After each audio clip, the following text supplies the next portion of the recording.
రాత్రి నుంచి కురుస్తున్న భారీ వర్షాలకు జలమయమైన బెల్లంపల్లిలోని లోతట్టు ప్రాంతాలను రామ్నగర్ బ్రిడ్జ్ పరిసరాలను one town CI Srinivasarao, municipal commissioner Ramesh, మాజీ కౌన్సిలర్ శ్రీనివాస్ పరిశీలించారు. వరద ఉధృతి ఎక్కువగా ఉన్నందున బ్రిడ్జ్ వైపు వెళ్లొద్దని వారు ప్రజలను కోరారు.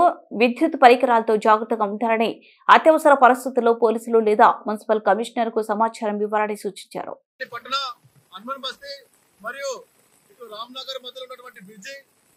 పూర్తిగా ఉప్పొంగి పోతున్నది. దీని వలన రాకపోకలకు చాలా ఇబ్బందిగా ఉన్నది. ఈ విషయాన్ని మేము ఇప్పటికీ చాలా వరకు మేము ఇటు అధికారులను ఇటు గౌరవ ఎమ్మెల్యే గారిని కూడా అలర్ట్ చేయడం జరుగుతుంది.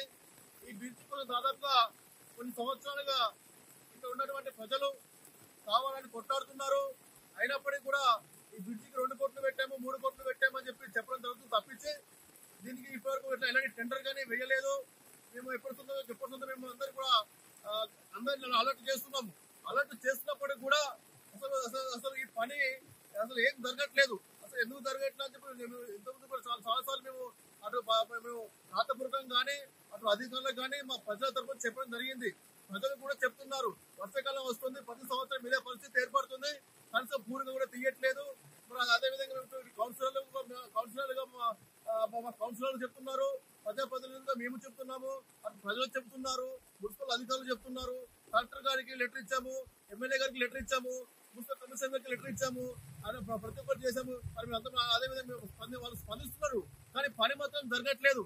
ఈ పని మనకి చెప్తున్నాము ఈ విధంగా అంటే ఇప్పటికీ ఈ యొక్క రామ్నగర్ అన్నంబస్తీ బ్రిడ్జ్ మొత్తం దాదాపుగా 4 నుంచి 5 ఇప్పటికే వరదలో కొట్టుకుపోయి చనిపోయారు. ఈ బ్రిడ్జ్ నుంచి ఈ బ్రిడ్జ్ దాదాపుగా ఇంతకుముందు గ్రామ పంచాయతీ ఉన్నప్పుడు నిర్మించడం జరిగింది. అతి పురాతనమైన బ్రిడ్జ్.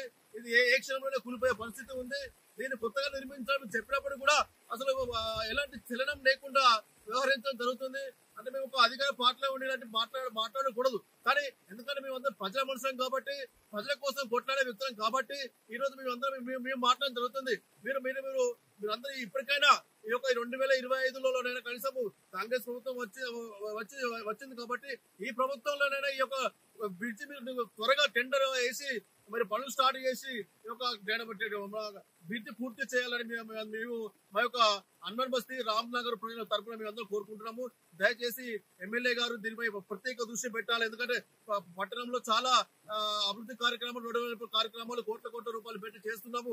దీనికి కేవలం 2 కోట్ల రూపాయలు పెడితే ఈ బ్రిడ్జి పూర్తవుతుంది. కాబట్టి ఈ బ్రిడ్జి పూర్తవడం వల్ల అటు రామ్నగర్ ప్రజలకు కానీ, ఇటు అన్వర్-బస్తీ ప్రజలకు కానీ, అటు అశోక్ ప్రజలకు కానీ, ఇటు బాబ్కే ప్రజలకు కానీ రాకపోకలకు చాలా ఈజీగా ఉంటుంది. ఇప్పుడు వర్షం వస్తే ఈరోజు ఉదయం ఆల్మోస్ట్ టైం ఒక 6 అవుతుంది. ఈ 6 గంటలకే రాత్రి గుట్ట వర్షాలు వస్తుంది. ఇప్పుడు ఈ పొద్దున వీళ్ళు అటు పోయే వాళ్ళకు ఇటు పోయే వాళ్ళకు వీళ్ళు ఒక్కసారి అటు చూడండి, ఆ కారు కూడా అట్లా వచ్చే కారు అట్లా పోయే దారి లేక ఇప్పుడు ఈ విధంగా రూట్ చేంజ్ చేసుకుని వచ్చే పరిస్థితి ఉన్నది. ఇప్పుడు ఉదయాన్నే కొంచెం రామనాథ్ నుంచి వెళ్ళి చాలా మంది కూరగాయలు కానీ, మార్కెట్ కానీ, పాలకు కానీ వివిధ రకాలైన పనులకు ఇదే విధంగా పోతారు.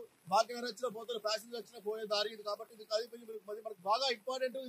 దీన్ని మీరు ఇప్పటికైనా దీన్ని మీరు చేయవలసిందిగా మేము గౌరవ నియోజకవర్గ ఎమ్మెల్యే శాసనసభ్యులు గడ్డ వినోద్ వెంకటేశ్వర స్వామి గారికి మాకు ప్రత్యేకంగా తెలియజేయడం సార్. ఒకసారి మీరు వచ్చి దీన్ని ప్రత్యేక అధికారులు పంపించి దీనికి వెంటనే టెండర్ ప్రక్రియ పూర్తి చేసి ఈ బ్రిడ్జ్